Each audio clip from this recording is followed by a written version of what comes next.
नेताजी के सहारे से आजादी का दामन थाम, नेताजी के सहारे से आजादी का दामन थाम, नेताजी के सहारे से आजादी का दामन थाम, नेताजी के सहारे से आजादी का दामन थाम.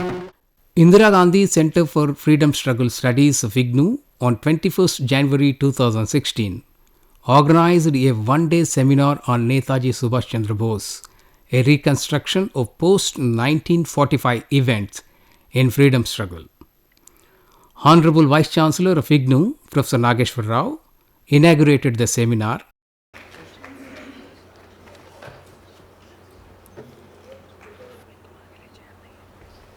Professor Kapil Kumar, Director of Indira Gandhi Center for Freedom Struggle Studies, IGNOU, made his thematic remarks about the seminar.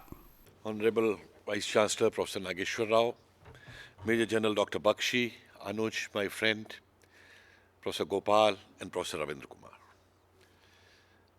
The basic question here, why this seminar and why on this theme that Subhash Chandra Bose and reconstructing post-1945 events in India's freedom struggle. Today, we are hearing two major things as far as the history of freedom struggle is concerned in the media, on all channels, in all newspapers. One is the talk about rewriting of history. And the second is about the declassification of files. Both have their own significance, both have their own supporters and opponents. And in such a situation, I thought, why not have a seminar on this? And to my friends who talk of rewriting of history, I have a different approach. I never use the word rewriting of history. I have used the word revisiting of historical resources. Because once the historical sources are open to us and we revisit those sources which were hidden from us, a new history will emerge on its own. There will be no question of rewriting a history. If a historian's craft has to be taken into account, the history will come on its own. That is why I and Anuj discussed almost about a year and 3 months back this whole thing. And I took the liberty, I don't know, I was thinking at that time that maybe I am violating some code of conduct which is imposed on teachers in IGNOU. But I wrote to the Home Minister at that time, asking for declassification of all files on my pad paper of the Indira Gandhi Center for Freedom Struggle Studies, made it viral in the social media, demanding not only declassification of the Netaji related files, but the files related to all freedom fighters and the entire freedom struggle in India, which have been hidden by the government till now. And friends, these files run into thousands, not 1, 2, 3 and 4. And my first experience of this file was when I was working for my PhD way back in 1976, Baba Ramchandra, the biggest peasant leader India has ever produced, he was arrested in Gandhi's presence in Varanasi. My God, today is the date, 21st January, 1921. I didn't realize that we are on the same date. That was the opening day of the Kashi Vidyapith. And that file of Baba Ramchand's arrest has not been transferred in the National Archive till today, because it exposes certain nationalist leaders who were a party to he being arrested by the British. There are many other such files. Chandrasekhar Azad, he was sold out when he was killed in the Alfred Park in Allahabad. Who sold out? The information is all there in the intelligence files. And we remember that during emergency, one ex-official of Delhi UP Police, DSP, I'm forgetting his name, from Gorakhpur. Professor Makhanlal, you might be remembering that name.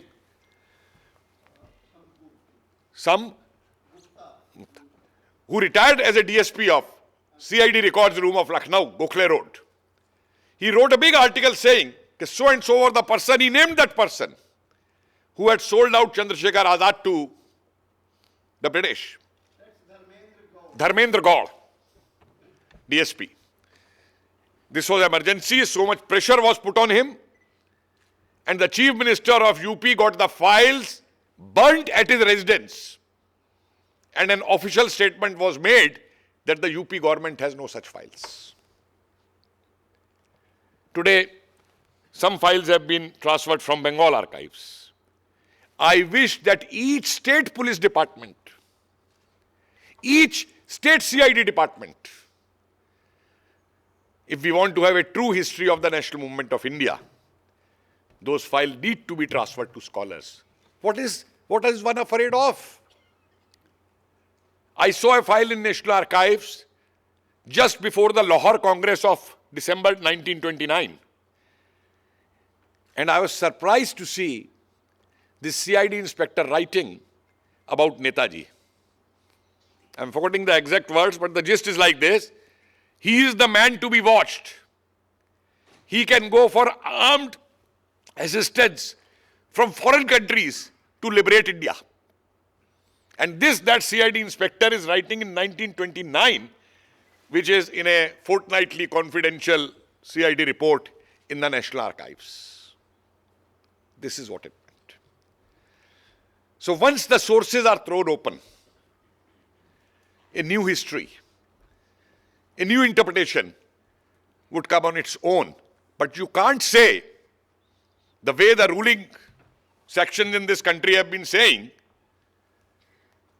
what is new history? What do you want to reconstruct? Arey Baba, we don't want to reconstruct anything. We don't want to write any new history. What we are requesting is, please give us the sources of history which you are hiding to the historians, so that historians can have a professional approach and write history. Many other sources are coming. There is only one parallel with Netaji Subhash Chandra Bose mystery. How many of us here sitting know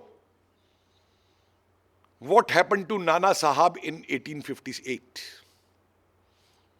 After he had led the 1857 War of Independence, or whatever we may call, what happened to Nana Sahab? Nana Sahab disappeared. No one till today knows where did he go, what happened to him. People know about Tatya Tope, people know about Kanwar Singh, people know about others, Rani Jhansi, about others. Has a single historian in India ever tried to find that out? Including me. Because that kind of history writing doesn't suit the political interests. The history of 45-47 period, Sumit Sarkar came out with a wonderful paper on the popular movements during 45-47, where the British rule is shaking. And what are we saying? Oh, these were violent movements. Congress didn't stand for violence. Indian national movement was totally non-violent. My dear friends, I have a question to such historians and to such political leadership in this country. Okay, if India got independence through non-violence, can you isolate the violence of 1946-47 from the kind of national movement which you led at that time? Has even anyone tried to bother this? That violence came. And violence came through communalism. Violence came through killings. Violence came through rape and murder. And that violence was the outcome of the non-violent struggle being led by our so-called political parties at that time. I'm not denouncing their role in India's freedom struggle. I'm not saying they did not contribute. But all I'm saying is to question that what they tried to hide in this country. They attacked the left. Okay, we will not go by left because left will bring in violence, class war. They attacked the revolutionaries. We will not go by that ideology. Without even understanding the revolutionary ideology. If Bhagat Singh had been a terrorist, they would not have put a smoke bomb in the assembly. They could have gone for a real bomb in the assembly over there without understanding these things. And then what has happened? After 47, what has been taught in this country, both here and Pakistan, if 10 lakh cases of violence took place, there were also 1 lakh cases where the neighbors helped the neighbors, risking their own lives. Tell me a single history book which mentions this is also history. The writers have done very well. Literature people have done very well. But no one has done that. So it is from that point of view we thought of this seminar. And before I end, I'll just say 2 things about the center, since Gopal mentioned. We have tremendously collected in the last 2.5 years original documents, both in Persian and in Hindi, from the National Archives. Very soon we are going to come out with a volume titled The Namak Haram of Delhi. This is going to be the title of the book. Because this is the person, his Haveli still exists in Balli Maran. Namak Haram ki Haveli. And he is the person who was giving British everyday information when the British had surrounded from the ridge, the entire Delhi went to attack. Gauri Shankar was his name. And these documents are so revealing that they will be changing the course of history of 1857, thanks to my colleague Sarvarul, Dr. Sarvarul Haq sitting here. Persian, he's an expert in Persian. And my other colleague, Dr. Sushil Tiwari, 2 of them, who has worked on Hindi, he has worked on Persian and Urdu.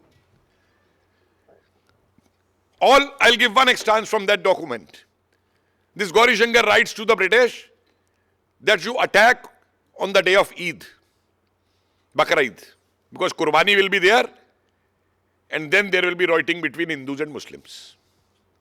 So the British are waiting till 11 o'clock in the night. Rioting is going to take place in Delhi and we'll attack Delhi.